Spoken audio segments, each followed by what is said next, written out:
This is Hughes from Outdoor Staycations. Here I am sitting in a gate guard position in Tilden, Texas. And if you can find it on a map, good luck. But we're on an overtime day and we're earning decent money at this point. And this is actually one of the nicest gate guard positions that I think I've ever seen. I've got great view. If I look over this way, this is the entranceway coming in up down the main road, so I can keep an eye out for vehicles coming this way. And this is the way out to the rig, and that's where I send them when the trucks come. In this particular case, on an overtime day, it's not my standard gate. My standard gate is about 30 miles away, and I'm there 4 on, 4 off, 4 days on, 4 days off. But in this particular case, we pick up quite a bit of overtime days, and then we have to go to another gate on those overtime days. But the money is more than worth the extra drive to a gate. What I want to talk about today is the 4 steps to becoming a gate guard. I know I've looked at a lot of videos and sometimes it seems a little confusing, but having gone through the steps over the last 2 months, it's actually quite easy. So I'm going to say the 4 steps. What I believe is the first step is that you need to contact a gate guard company. You need their code. They need to be sponsored by a particular gate guard company. And by contacting them, then you know if they need people, if you have a good chance of getting some decent work. Like anything else, January, February, March, all us snowbirds want to get work. So January, February, March, they don't have as much of a need as in June, July, and August, for an example. We came down right after Christmas in January, and we're put pretty much right to work. So the first step you need to do is get a hold of a gate guard company and get them to sponsor you, and they will give you, I believe it's a 5-digit code, which you will need for the next step. The next step is you're going to call, or you're going to go online to TOPS. That's the Texas Office of Public Safety. It's an online. You can do it all online, but one of the requirements are, again, you have to be sponsored, so it will ask you for a code. You can be or go through the steps without a sponsor, but it is far more complicated. So your second step would be to go online. That particular part of the fee is $65. Some companies will pay for it for you. We went through Guard One, who did happen to cover that cost. Some other ones like Timekeeping or Guard Services may or may not. It depends on their need and your need, and you'll have to contact them and ask them separately. Third step is you need to set up, or actually your company, in our case Guard One, set up Identigo for fingerprinting. There's a car coming down. I'm going to pause this. Yeah, sorry about that. That one was mine. Like I said, Identigo, you have to get your fingerprints done. We did do our fingerprints down here. We did it in El Paso. We came into the state. Our first entry area was El Paso. We ended up staying at the Sunland Park Racetrack and Casino, which was $15 a night. We stayed there for, I think, 3 nights. Got scheduled for our fingerprints at Identigo. They did run us $10 each. I'm not sure if that's the rate. They might have gone up. I don't know. So at that point, we had finished our TOPS. We'd finished our Identigo.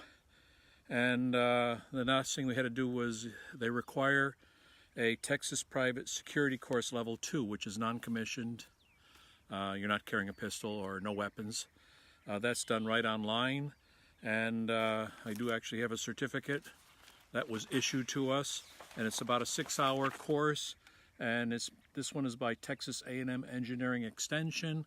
We went online, registered, did the course, paid for it online, and printed it off from online, and that was our 4th requirement. So again, we set up with, in our case, Guard 1. We went on TOPS, finished the TOPS, and you check out on a regular basis to see what they're held up. You know, they require licenses and driver's license, identification, so on and so forth. So as you process it, you get to keep track of your progress. I'm going to have to pause it again.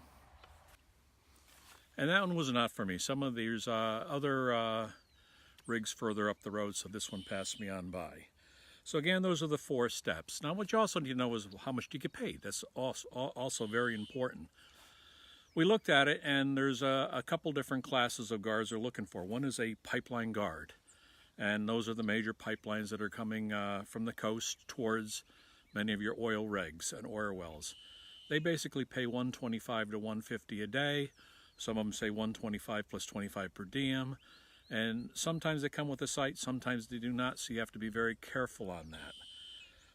A next one, which many people do out here, is your 24/7 guards. That's where you bring your trailer, you put it right next to the roads. In it, they give you a generator system with fresh water, diesel, and they hook you up with a sewer tank. And those basically pay $150 to $175 a day, depending on the load, how busy you are, or how desperately they need a guard for that particular one.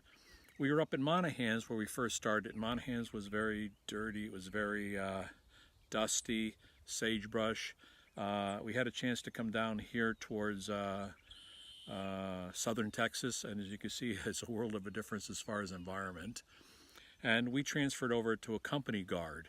Again, a company guard would be basically we work for the company now instead of being a subcontractor. And we're paid $12.50 an hour, but we're working 60-hour work weeks. So if you figure it out, $12.50 plus 20 hours overtime. Our last paycheck, I think, was I did $912.50 and my wife did $912.50. So it's a pretty decent amount of money. But in this particular case, we do have to pay for our own site, which is about 40 miles away. It is a converted KOA, so it has a swimming pool, laundry, that kind. So it's a decent park in lieu of being on the side of the road. But we still come out substantially ahead. But we do drive quite a bit to get to our different gigs. So that being said, you also have to remember as you start doing this, one of the advantages to being at Guard 1, which we jumped on, was the fact that all our taxes are taken out. When we were a 24/7 and we were a 1099 private contractor, you have to remember that 15%, even if you don't pay any federal tax, you're going to pay 15.3% for your Social Security and Medicare. So remember, if you're on a 1099 and you're doing this as a private subcontractor, you're going to owe a substantial amount of money to Social Security and Medicare, even if you pay no federal income tax on it.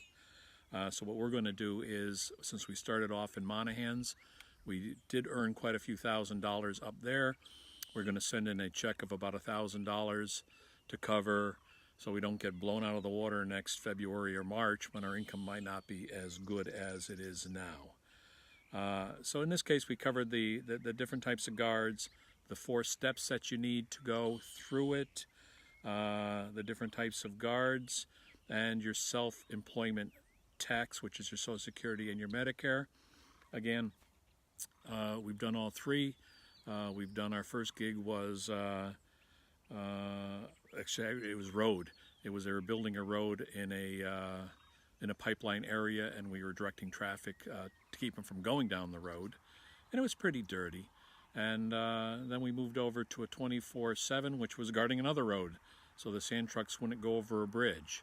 And then this one here, we just came down towards Cotulla, it's called, or Tilden, back and forth, and we are on a 12-hour shift in a shack. And another car is coming, so I think I'll end it at this point and look behind me, listen to the birds. It's a beautiful area. Thank you for listening to my conversation, and give us a thumbs up, and look forward to seeing you. Sorry about that. That was mine again. As you see, this is pretty constant. Some rigs are certainly a lot more busier than others. Our normal rig, which is a 4-day on, 4-day off, like I said, we get probably 200 to 300 to 400 a day.